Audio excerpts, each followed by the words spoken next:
What's up, guys? It's Oblivious Gamer here, and this weekend I've been playing a lot of the Fatal Fury City of the Wolves beta that we had. My impression so far, there's some mixed thoughts due to some situations going on. So, the beta came out, a lot of people are playing it, and it's been having a bit of a debate because of the situation that there is no training mode. So that has sparked some conversation, some back and forth with people, which I will talk a bit more later. Just quickly, I want to give my thoughts. It's going to be very brief.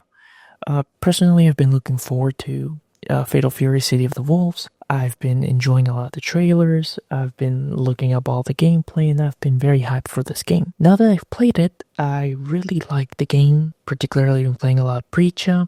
She's very fun.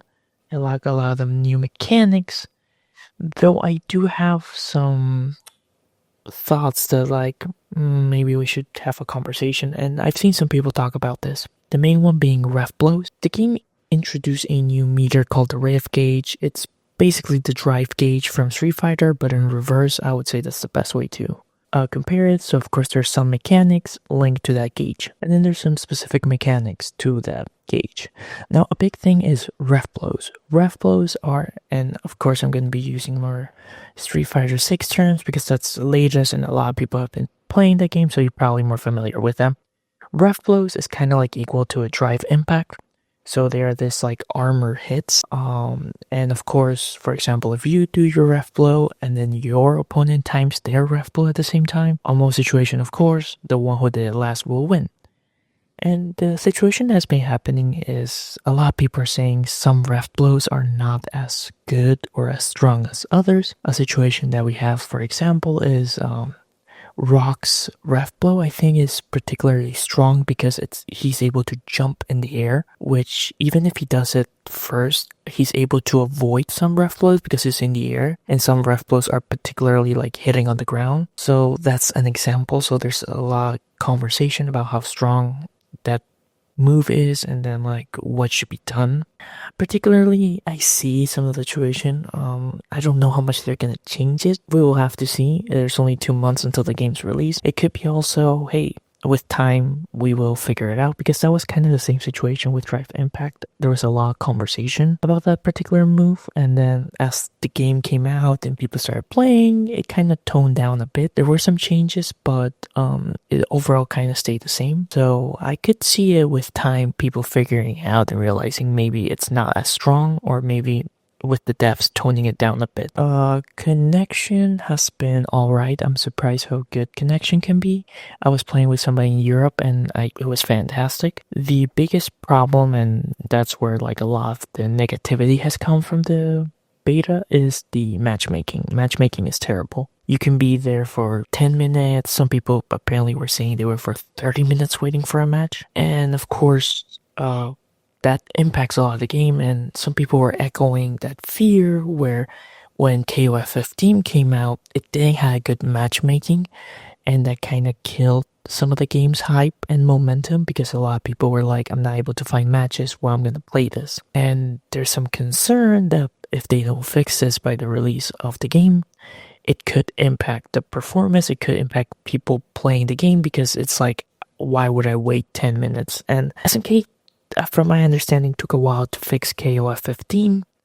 So if the matchmaking is released and it's terrible, I don't know how quickly they're going to be able to fix it. And again, by the time they fix it, the hype, the momentum could be over. And this is a game that needs it.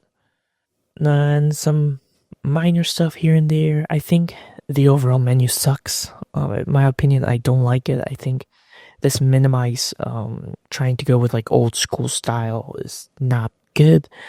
Everything is just clutter in like one space for like certain options, and it just, I don't know, it just doesn't look intuitive. It just doesn't look good, at least to me. I saw some people were mocking like room matches. They even managed to replicate it with Excel. So I don't know. I don't know if could get a complete UI overhaul by the time the game comes out. There are, of course, other more important situations like the matchmaking that needs to be fixed. But I could see it like maybe by the end of the year, they could release a patch to overhaul the UI. If you think about it, Strife is kind of the same. Strife started with one UI and now the UI is completely different. So if they can do it by the time the game's released, they could definitely do it later and just focus on what's important. But yeah, other than that, like I've been enjoying it. Issues here and there. It's a beta, of course, so there's gonna be problems. That's the whole point of the beta. Now, there's been a big debate with regards to training mode. The game doesn't come with a training mode, or the beta doesn't have a training mode, and that has riled a lot of people.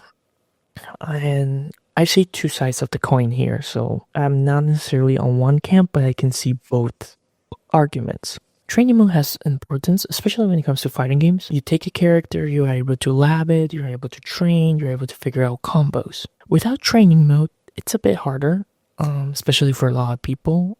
They have to go in matches, and of course, your opponent is not going to wait for you to hit them. They're going to be moving around, and then you're testing things out on the fly, and it's a bit more complicated. Of course, there are exceptions. There are people that like they can learn stuff on the fly, or they're really good at it, but I'm talking about the average individual. So there was no training mode. There is a tutorial that teaches you the mechanics.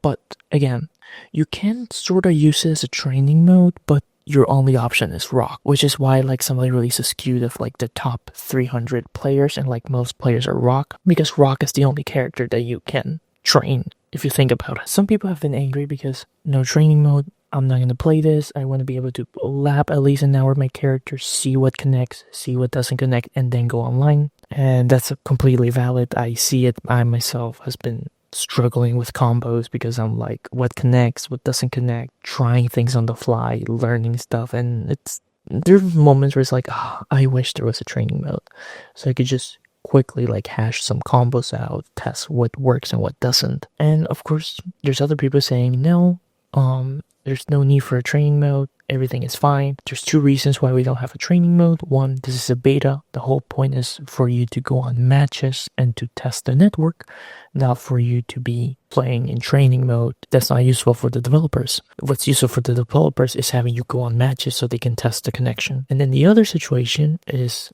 the reason there's no training mode is because it could be hacked, which we have seen in some situations. So somebody cracks the game and then they're able to play until the game comes out. We saw it with Street Fighter. I think Tekken, maybe some people did it. I don't remember. But with having a training mode, people are able to crack it and they're able to play it. And of course, some people have caused a little bit of concern for them. So then they're saying, well, there's no training mode because people can crack it and then they're going to be able to play it until the game comes out, and that's not fair. Cool. And that was kind of like both sides of the arguments. Like, well, I agree. And then a thing threw a wrench to one of those arguments where it turns out the version of the game, beta, does have a training mode. It's just disabled. So what happened? On PC, people figured out a way. They cracked it, and there's people who have access to the training mode. And for me, I'm just like, come on, man. Like, if you don't want to add a training mode to your beta because you want to have players focus on the network, then make a version that doesn't have that. I know it wastes resources. If they make a specific beta version that doesn't have like a lot of stuff, it's gonna be a waste of resources and time because they have to make sure it works.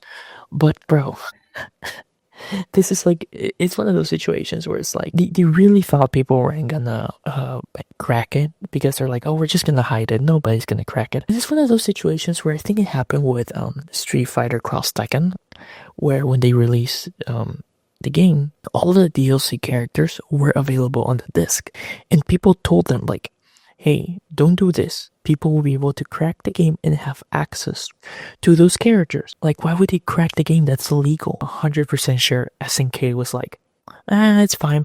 Why would they crack it? You know, it's illegal. They're not gonna do anything. And, well, here we go. People have access to the training mode.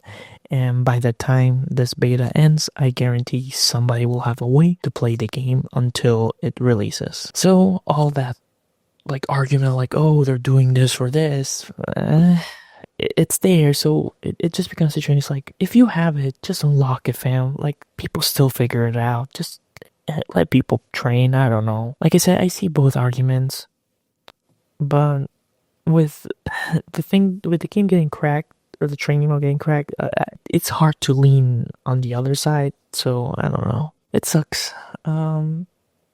Overall, I've had fun. Would I be pissed if they delay the game? I wouldn't.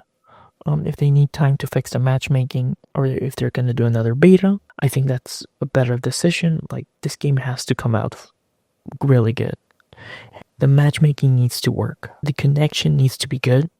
Otherwise, this game is gonna fail. Or, well, I wouldn't be too grim about it, but it's not gonna perform as well as other fighting games, because if the matchmaking or the connection is terrible, nobody will want to play it. There's other alternatives that do have better connection. So yeah, those are just my quick thoughts.